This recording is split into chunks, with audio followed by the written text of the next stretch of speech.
Namaskar, I am Manoj Kumar. Welcome to you in the program Meet Doctors. Today you will meet Dr. Alka Khandwal, Professor, Department of Hematology and Medical Oncology, PGI, Chandigarh. She talks about childhood cancer. According to her, most childhood cancers can be cured with different forms of treatments. Dr. Khandwal says childhood cancer is associated with a range of warning symptoms such as fever, severe and persistent headaches, bone pain, weight loss, among others. So, without spending so much time, let's meet Dr. Alka Khandwal. बच्चों में actually बच्चों के में जो cancers हैं सबसे ज़्यादा common cancer उनमें एक्यूट लिम्फोब्लास्टिक ल्यूकीमिया होते हैं। मेजॉरिटी ऑफ द कैंसर जो है acute lymphoblastic leukaemia followed by lymphomas, acute myeloid leukaemias, और इसके अलावा बच्चों की और भी बीमारियां होती हैं जो नॉन कैंसर बीमारियां होती हैं, जैसे एप्लास्टिक एनीमिया है, प्राइमरी इम्यूनोडेफिशिएंसीज़ हैं, जिनमें ट्रांसप्लांट एक ट्रीटमेंट का पार्ट है।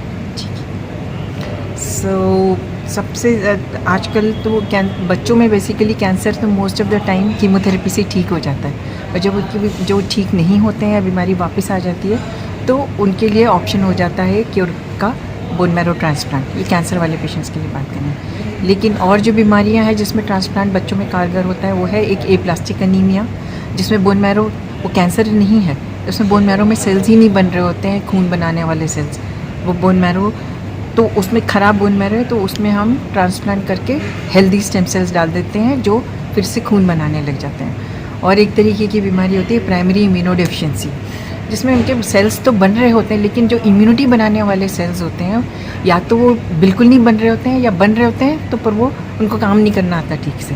सो उसकी वजह से जब कोई इन्फेक्शन वो पकड़ते हैं, जैसे हम सबको इन्फेक्शन होगा हम लोग जल्दी ठीक हो जाएंगे, उनके इन्फेक्शन बहुत लंबे चलते हैं और वो बार बार होते रहते हैं, क्योंकि उनके में इम्यून सेल्स सिपाही होते हैं। इम्यून सेल्स एक तरीके से उनमें वो सिपाही हैं ही नहीं, और अगर हैं भी तो उनको अपना काम करना ठीक से नहीं आता है, तो बार बार वो इन्फेक्शंस होते हैं और वो बार बार इन्फेक्शन होकर के जान जा सकती है या बच्चे की बहुत ग्रोथ भी नहीं होती है। अल्टीमेटली कोई ना कोई एक इन्फेक्शन ऐसा खतरनाक आ जाता है जिससे उनके जीवन पर भारी पड़ सकता है। उन केसेस में भी हम लोग ट्रांसप्लांट करते हैं, लेकिन उन केसेस में ट्रांसप्लांट कैसे काम करता है, क्योंकि उनमें एज सच कई बार खून की और प्लेटलेट की कमी नहीं होती है, उनके वाइट सेल्स जो हमारे इम्यून सेल्स हैं वो डिफेक्टिव हैं। तो जब हम ट्रांसप्लांट करते हैं तो हेल्दी वाले स्टेम सेल्स जब डालते हैं वही हेल्दी वाले सेल्स हेल्दी इम्यून सेल्स बनाने लगते हैं, तो इससे उनकी इम्यूनिटी बढ़ने लगती है। फिर लेटर ऑन उनके इन्फेक्शंस के एपिसोड्स कम हो जाते हैं, वो normal life majority of the patient normal life lead कर सकते हैं। इम्यूनोडेफिशिएंसी के बारे में हाँ, ये इनके साथ क्या, ये बच्चे पैदा होते ही कुछ बीमारियाँ तो वो पैदा होते ही विद इन 1 मंथ उनको इतने इन्फेक्शन होते हैं कि वो जल्दी ठीक नहीं हो रहे होते हैं। नहीं तो सारे बच्चों को होते हैं इन्फेक्शन, इन लोगों को साल में 5-7 बार इन्फेक्शन हो जाते हैं, ठीक है ना, और हर इन्फेक्शन के लिए उनको हॉस्पिटलाइज होना पड़ता है, ठीक है, और 1-1, 1.5 महीना एडमिट रहना पड़ सकता है। और उनकी ग्रोथ नहीं हो रही थी, क्योंकि बार बार इन्फेक्शन होएगा तो उनकी ग्रोथ भी नहीं होने पा रही होती है।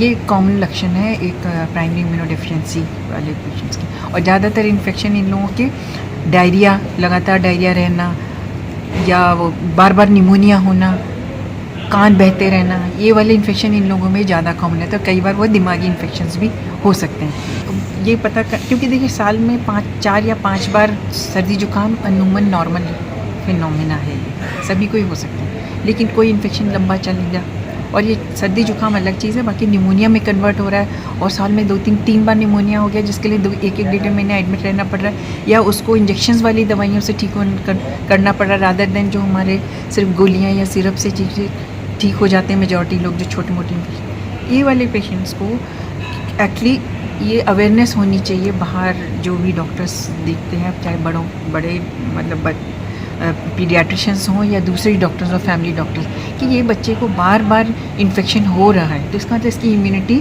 डिफेक्टिव है। तो इसको ये पीजीआई में जो पीडियाट्रिक का सेंटर है, एडवांस पीडियाट्रिक सेंटर, यहाँ ये सेंटर ऑफ एक्सीलेंस है इम्यूनोडेफिशिएंसी की डिटेक्शन के लिए। तो क्योंकि इम्यूनोडेफिशिएंसी बहुत तरीके की होती है, वो एक ही नहीं होती है, तो वो कौन सी वाली है, किसको सिर्फ दवाइयों से ठीक रखा जा सकता है, किसको ट्रांसप्लांट की ही ज़रूरत है और कुछ नहीं किया जा सकता, ये सारी वो किस तरीके का डिफेक्ट है जो इम्यूनो डिफिशिएंसी कॉज कर रहा है, वो हमारे एडवांस पीडियाट्रिक सेंटर में पीडियाट्रिक एलर्जी इम्यूनोलॉजी डिपार्टमेंट जो है वो फाइंड आउट करता है। फिर अकॉर्डिंगली वो डिसाइड किया जाता है कि हाँ इसमें ये इसमें ट्रांसप्लांट करने के फ़ायदा होगा कि नहीं होगा। जहाँ उनको लगता है कि इन तरीके के मरीज़ों में ट्रांसप्लांट से फ़ायदा होगा, तब वो हमारे ट्रांसप्लांट सेंटर में उन पेशेंट्स को रेफ़र करते हैं। फिर हम उसके बाद देखते हैं कि उनका कौन सा कोई डोनर है कि नहीं है, वो सारी चीज़ें समझाई जाती हैं, क्योंकि ट्रांसप्लांट ट्रीटमेंट ज़रूर है क्योर, लेकिन उसमें जान भी जोखिम में पड़ जाती है। तो हमको सारे रिस्क भी समझाने होते हैं और लॉन्ग टर्म कॉम्प्लिकेशन, क्योंकि तो ये बच्चे हैं जिनका ट्रांसप्लांट किया जा रहा है, इन्होंने ये ठीक हो गए तो आगे इन्होंने बड़े भी होना है, तो ट्रांसप्लांट के लेट कॉम्प्लिकेशंस के बारे में भी उनको समझाया जाता है।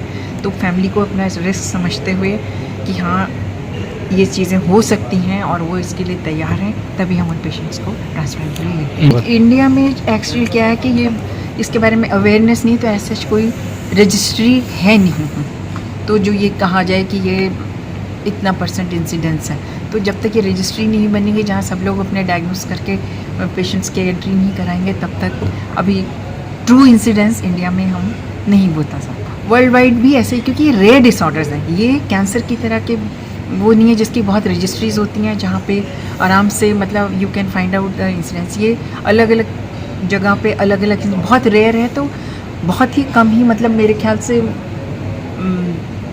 10 मैं गलत कोट नहीं करना चाहूँगी, इसलिए बेटर है कि नहीं मैं ये बोलूँ, बट ये बहुत रेयर डिसऑर्डर है और कोई रजिस्ट्रीज ऐसा सच नहीं है जो आपको एक बहुत अच्छा वो एस्टिमेट मिल पाए कि इतना है। अब ये गवर्नमेंट ऑफ इंडिया ने एक रजिस्ट्री स्टार्ट की है जिसमें अब धीरे धीरे सब लोग अपने पेशेंट जो डायग्नोस करते हैं उसकी एंट्री करेंगे, तब मेरे ख्याल से आपको इसके बारे में ट्रू इंसिडेंस इंडिया का पता चल पाएगा। It is not possible because we have very long waiting list.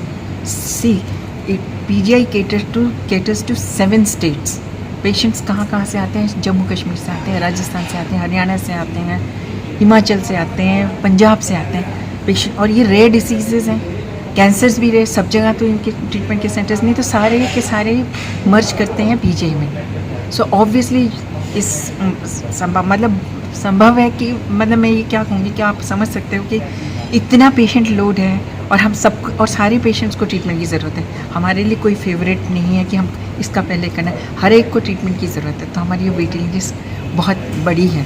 सो हम ऑप्शन देते हैं कि देखिए हमारे पास आपको ट्रांसप्लांट की हो सकता है 6 महीने बाद आपका नंबर आए, 8 महीने बाद नंबर आए, पर इस दौरान अगर आपकी बीमारी बढ़ने की संभावना भी हो सकती है, तो आप इंडिया में और भी ट्रांसप्लांट सेंटर है, वहाँ पे भी एक्सप्लोर कर सकते हैं। हमारी वेटिंग लिस्ट में हम तो फ़ोन करके आपको, जैसे हमारा बेड्स खाली होते चले जाएंगे, हम आपको बुलाते रहेंगे। ये हम सबको समझाते हैं, ठीक है। यही नहीं कि हमारे पास ही आया है तो हम ही को पकड़ के ट्रांसप्लांट करना है, ऐसा नहीं है, क्योंकि मरीज़ सर्वोपरि है, उसको ठीक होना ज़रूरी है। हमारी वेटिंग लिस्ट में पीछे है उसका नंबर, कहीं और सेंटर्स में जहाँ पे जल्दी हो सकता है उनको हम ऑप्शन देते हैं।